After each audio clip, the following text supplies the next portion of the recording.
আমার বন্ধু না, ছেলেটার এমন লেভেলের একটা ফ্যান বেস, সুন্দরবনের চিপায় যাওয়ার পরও 5 জন মানুষ আসবে ভাইয়া একটা ছবি তুলতে চাই। একটা ছোট মানুষ হিসেবে ও খুব ভালো একটা মানুষ। প্রিন্স মামুনকে অনেক সময় মনে হয় যে আপনার বন্ধু মানুষ, একসাথে ঘোরাফেরার সুযোগ, সব মিলে একটু জানতে চাই। আচ্ছা, সো প্রিন্স মামুন প্রথমত আমার বন্ধু না, ও অনেক ছোট একটা ছেলে। ওর বয়স মাত্র হয়তো বা 21-22 বছর হবে। অ্যান্ড তুমি এটা প্রশ্ন করছো, নিশ্চয়ই প্রশ্নবিদ্ধ করছো আমাকে। অ্যান্ড আমি একটু ক্লিয়ারই করি, প্রিন্স মামুনকে একটা টাইমে তোমরাও যেরকম চিন্তা করতাম, আমিও সেরকম কাতারে ছিলাম, সেম আমিও ওরকমই চিন্তা করতাম। আর আমিও খুব অপছন্দই করতাম ব্যাপারটা। অ্যান্ড ওই যে অ্যাজ এ মেয়েদের সাপোর্টেই ছিলাম, সাপোর্টেই থাকতাম। বাট যতদিন না পর্যন্ত আমি তাকে পার্সোনালি দেখছি, সুযোগ হয়েছে আসলে এই সামহাও পার্সোনালি দেখার একটা। অ্যান্ড যখন দেখে মনে হয়েছে যে ছেলেটা অনেক বাচ্চা একটা ছেলে।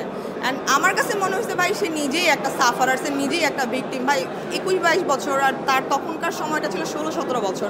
আমি কোনোভাবেই তাকে দোষ দিতে পারবো না ভাই, আইন আদালতও তাদেরকে দোষ দেয় না। হ্যাঁ, তো আমার কাছে মনে হয়েছে ছেলেটার এমন লেভেলের একটা ফ্যান বেস ভাইয়া। আমার তো টুকটাক অনেক জায়গায় আমরা অ্যাজ প্রমোশনাল খাতিরে আসলে ঘুরতে যাওয়া হয়েছে, ওটা ঘুরতে যাওয়ার জন্য না, রিসোর্টটাতে আমাদেরকে বলছে ওনাদের রিসোর্ট প্রমোট করার জন্য। তারপর একটা নৌকাতে গিয়েছিলাম, ওইটাও প্রমোট করার জন্য। সো প্রমোশনাল পারপাসে যাওয়া, অ্যান্ড সেই সুবাদেই ওকে একটু একটু করে চেনা। অ্যান্ড মানে অলিতে গলিতে মফস্বলের চূড়ান্ত লেভেলের সুন্দরবনের চিপায় যাওয়ার পরও 5 জন মানুষ আসবে ভাইয়া একটা ছবি তুলতে চাই। কোটি মানুষের আস্থার ভালোবাসায় 11 বারের মতো দেশের 1 নম্বর refrigerator brand Walton.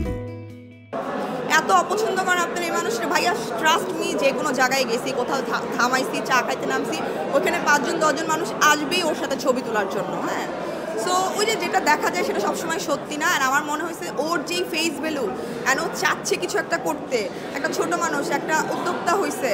As a উদ্যোক্তা আমার মনে হয়েছে যে না, সে যখন তার সেলুনটা ওপেনিং করে, আমার মনে হয় না এই যাবৎকালীন বাংলাদেশে এরকম ওপেনিংয়ের রাশ, পুরো বসুন্ধরার রাস্তা ভরে গেছে ওই জায়গায়। একটা প্রিন্স মামুন ছিল ওই জায়গায়, কেন কোথা থেকে ভাড়া করে আনছে, ওর কি কোটি কোটি টাকা।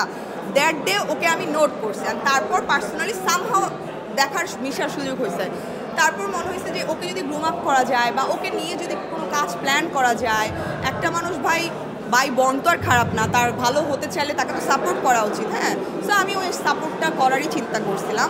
বাট সামহাও আমার আশেপাশের মানুষজন ওর সাথে আমাকে নিতেই পারে না। কিন্তু আসলে কতজনের আর বলে বুঝাবো, পার্সোনাল ব্যাপার, পার্সোনাল ম্যাটার, পার্সোনালি ও কেমন। তো তারপর আসলে আমি এখন নিজের থেকে হ্যাঁ দেখা হয়, সাক্ষাৎ হয়, হ্যাঁ কী অবস্থা ভাইয়া, কেমন আছে, কী কাজ, কেমন কী, ওই ভিডিও এখন আর করি না। But as a human being, একটা ছোট মানুষ হিসেবে ও খুব ভালো একটা মানুষ।